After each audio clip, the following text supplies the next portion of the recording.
Hello friends, today I am here to discuss the drainage system of India.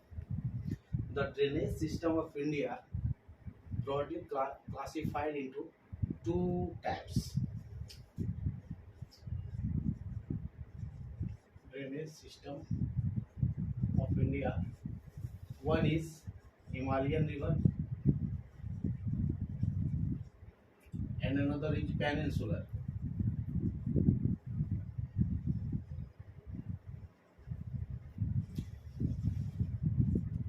एक जो हिमालय से निकलने वाली नदियां हैं और दूसरा जो प्रायद्वीपीय भारत की नदियां हैं। हिमालय से निकलने वाली जो नदियां हैं सतत बहनी है, यानी कि यहाँ सालों भर इसमें पानी रहता है। और प्रायद्वीपीय भारत की नदियां में मानसून के सीजन में ये जो पेनिसुलर रिवर तीन साइड से जो इंडिया को घेरे रहती है ये पार्ट है। तो पेनिसुलर रिवर में मानसून सीजन में बहुत ज़्यादा वाटर फ्लो रहता है और जब मानसून सीजन नहीं रहता है तो उसमें थोड़ा कम पानी रहता है। तो ब्रॉडली टू टाइप्स हो गई, Himalayan river and peninsular river. अब हमारा जो हिमालयन रिवर है, यानी कि जो नदियाँ हमारी हिमालय की श्रेणियों से निकलती है, उसको हम तीन कैटेगरी में डिवाइड करते हैं। पहला इंडस रिवर, दूसरा गंगा सिस्टम और तीसरा ब्रह्मपुत्र रिवर सिस्टम। तो पहला जो है, अब हम यहाँ पे एक एक करके देखेंगे। पहला देखेंगे इंडस रिवर सिस्टम को, उसके बाद गंगा रिवर सिस्टम को और तीसरा फिर ब्रह्मपुत्र रिवर सिस्टम को देखेंगे। तो इंडस रिवर सिस्टम में जो यहाँ पे कैलाश मानसरोवर के पास से इंडस नदी निकलती है, इंडिया से होते हुए मैक्सिमम वो पार्ट जो है उसका पाकिस्तान में जाके बहती है, कैलाश मानसरोवर रेंज यहाँ से। और यहीं से एक नदी निकलती है हमारी सतलज नदी। सतलज नदी जो है राकसताल लेक यहीं पे है, ये राकसताल लेक से निकलती है और हिमाचल प्रदेश से होते हुए पंजाब में, यहाँ पे पंजाब और हिमाचल के इधर पे भाखड़ा नगर डैम इस पे है और एक गोविंद सागर डैम बना हुआ है, जो हमारे इंडिया के लिए और पंजाब के उस क्षेत्र के लिए जो इरिगेशन का मेनली और हाइड्रो इलेक्ट्रिक प्रोजेक्ट्स इस पे बने हैं, प्रमुख सोर्स है। और ब्यास रिवर, सतलज के पास ब्यास रिवर, सतलज, ब्यास, रावी, चेनाब, झेलम, इसको पंचनद बोलते हैं, यानी कि 5 नदियों का ये है कलेक्शन है। तो सतलज के बाद ब्यास जो है वो ब्यास नदी ब्यास कुंड के पास से निकलती है और ब्यास नदी पे पौंग डैम है और ये फिर आगे जाके पंजाब में सतलज नदी में जाके मिल जाती है। फिर इसका ब्यास नदी जो है सो ब्यास कुंड से निकलती है और आगे जाके ये सतलज में पंजाब में जाके मिलती है। ब्यास नदी पे 2 डैम मुख्यतः हैं, एक तो हो गया पौंग डैम और दूसरा पंडो डैम। उसके बाद आती है रावी, तीसरा रावी नदी और उसके ऊपर चेनाब नदी। ये जो अपना रोहतांग पास है उसके यहाँ से रावी नदी निकलती है और इस पे जो है चामोरा डैम है और उसके बाद चेनाब है। चेनाब पे बहुत सारे हाइड्रो इलेक्ट्रिक प्रोजेक्ट्स हैं, जैसे फेमस बगलीहार डैम, दुलस्ती डैम और भी सारे हाइड्रो इलेक्ट्रिक प्रोजेक्ट्स हैं। और ये भी रोहतास जो अपना पास है उसके वेस्ट साइड से चेनाब निकलती है और रावी भी उधर से। और चेनाब रिवर जो है चंद्रभागा, 2 रिवर के मिलने से आगे जाके चेनाब बनती है, यानी कि स्टार्टिंग में 2 रिवर चंद्रा और भागा, 2 छोटी छोटी ये है, उनके बाद वो जाके चेनाब बनती है। और झेलम जो है सो पीर पंजाल रेंज के नीचे जो बैरी नाग लेक है उधर से झेलम निकलती है और इस पे जो हाइड्रो इलेक्ट्रिक प्रोजेक्ट है फेमस उरी अटैक, आप लोग को याद होगा तो उसके नाम से याद रहेगा, जो हमारा उरी हाइड्रो इलेक्ट्रिक प्रोजेक्ट जो है वो झेलम पे है। झेलम और चेनाब दोनों आगे जाके एक साथ मिल जाती है पाकिस्तान में जाके और फिर उसका कलेक्टिव फ्लो जो है सो रावी में मिलती है और रावी फिर जाके सतलज में मिलती है और ये सारा नदी, 5 नदी फिर जाके ड्रेन मिलती है इंडस में। और इंडस अपना पूरा पानी ले जाके पाकिस्तान के कराची के इधर अरेबियन सी में जाके मिलती है। तो ये सारे हमारे जो सिस्टम थे, हमने कलेक्टिवली देखा कि गंगा जो इंडस रिवर वैली जो था, Indus river valley system Pakistan में पुराने एंशिएंट टाइम में, तो ये सारी नदियाँ हो गई इंडस रिवर। अब हम देखेंगे ब्रह्मपुत्र रिवर सिस्टम को। हमारी जो ब्रह्मपुत्र रिवर है वो भी तिब्बत में कैलाश मानसरोवर के इधर से निकलती है और तिब्बत में उसको हम सांगपो के नाम से जानते हैं, सांगपो नदी। और जब वो हमारे इंडिया में आती है तो सबसे पहले अरुणाचल प्रदेश में इंटर करती है। अरुणाचल प्रदेश में उसको हम दिहांग के नाम से जानते हैं। फिर जब वो असम में प्रवेश करती है तो उसको हम ब्रह्मपुत्रा के नाम से जानते हैं। तो असम में इसकी बहुत सारी ट्रिब्यूटरीज है और अरुणाचल प्रदेश में भी ट्रिब्यूटरीज है, जैसे दिबांग है, लोहित है। फिर जब ये असम में आती है तो बन जाती है ब्रह्मपुत्रा, और इसकी वहाँ पे ट्रिब्यूटरीज है, मानस है, सुभाश्री है, धनेश्वरी है, ये सारी इसकी ट्रिब्यूटरीज है। लेफ्ट साइड और राइट साइड से दोनों तरह से ट्रिब्यूटरीज आती है। फिर ब्रह्मपुत्रा रिवर, जब ब्रह्मपुत्रा बांग्लादेश में प्रवेश करती है तो इसका नाम बदल के हो जाता है जमुना।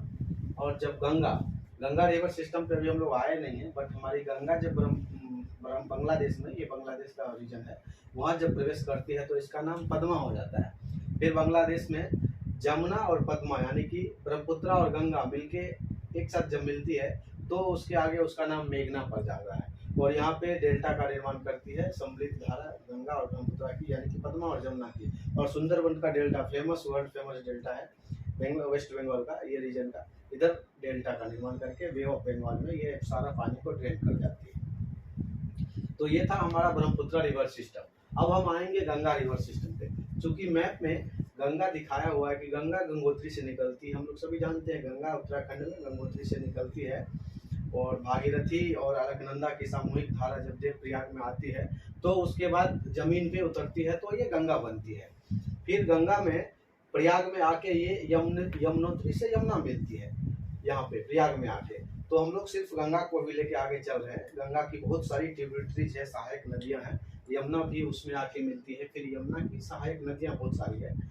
तो ये फरक्का बैराज के आने के बाद गंगा की धारा जो है दो पार्ट में डिवाइड होती है। एक अपना इंडिया कोलकाता में जो हुगली नदी की आ जाती है, और दूसरा बांग्लादेश में जो प्रवेश कर जाती है, यानी कि वो भी गंगा ही है, बांग्लादेश में पद्मा बोलते हैं उसको। और ये जो हुगली की धाराएं हैं जो फेमस गंगा सागर जिसको हम लोग बोलते हैं, वहाँ आके बे ऑफ बंगाल में ये ड्रेन करती है।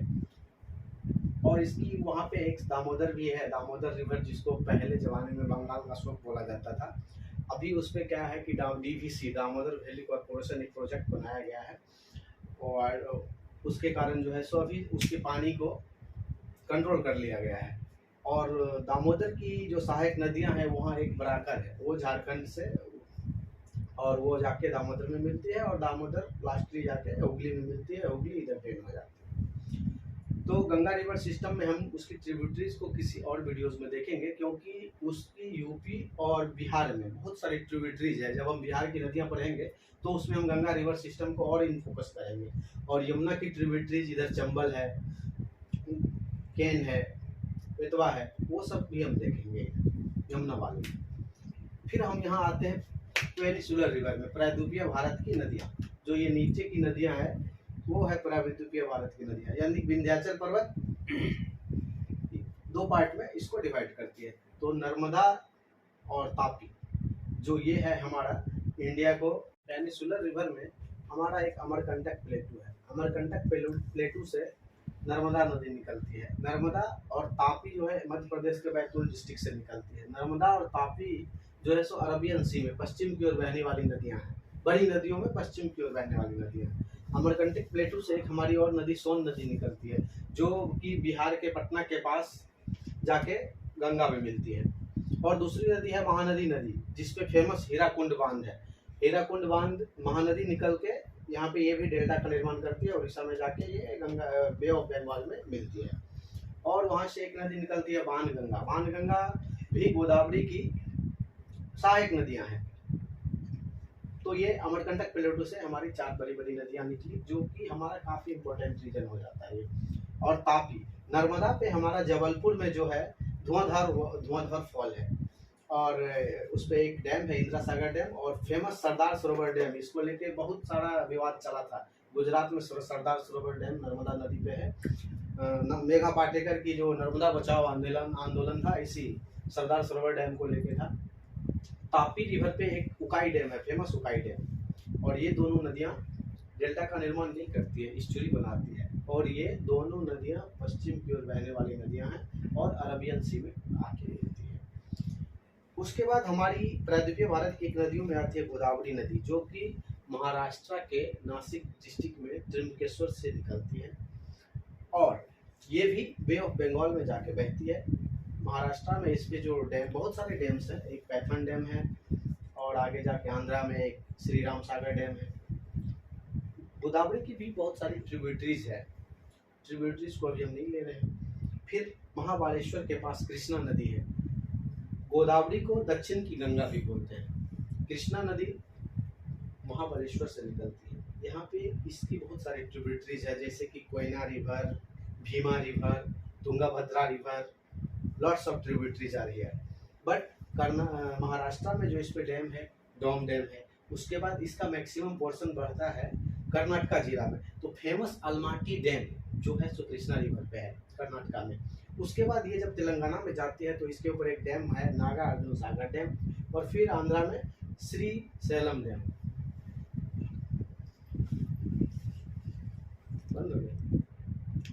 तो कृष्णा रिवर पे श्री सैलम डैम है और ये भी डेल्टा का निर्माण करती है, बे ऑफ बंगाल में जाके गिरती है।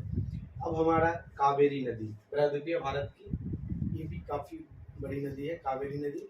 ये हमारा ब्रह्मयोनी रेंज जो वहाँ पे ब्रह्मगिरी रेंज कर्नाटका में है, उसके ऊपर जो फेमस कृष्णराज सागर डैम है कावेरी नदी पे। और जब ये तमिलनाडु में जाती है तो इसी के ऊपर मेटूर डैम है, मेटूर डैम तमिलनाडु में है। ये भी डेल्टा का निर्माण करती है।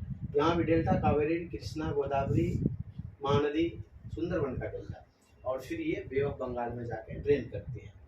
तो कलेक्टिवली रूप से हमने इंडस वैली रिवर को देखा, ब्रह्मपुत्र रिवर सिस्टम को देखा, प्रायद्वीपीय भारत की नदियों को देखा और गंगा नदी को देखा, यमुना नदी को देखा। अभी हमने जो इंडिया की जो बड़ी बड़ी, हर एक स्टेट की जो बड़ी बड़ी रिवर है, मेनली जो रिवर है, चाहे वो पेनिसुलर रिवर हो या हिमालय से निकलने वाली नदियाँ, उनको देखा है। इनके ऊपर जो जो डैम है, जो फेमस डैम है, और डैम से जो हाइड्रो इलेक्ट्रिक प्रोजेक्ट जो चल रहा है, उसको हम एक सेपरेट वीडियो में देखेंगे कि किस स्टेट में और किस रिवर पे कौन सा डैम है। फिलहाल यहाँ पे हमने ड्रेनेज सिस्टम ऑफ इंडिया को देखा। इससे बहुत सारे क्वेश्चंस आते हैं। मेनली क्वेश्चन ये आता है कि वेस्ट फ्लोइंग रिवर, बड़ी रिवर में नर्मदा, ताप्ती है, मेघना किसके किसके साथ बनता है, पद्मा, यमुना का, और ये 5 नदियों का आता है।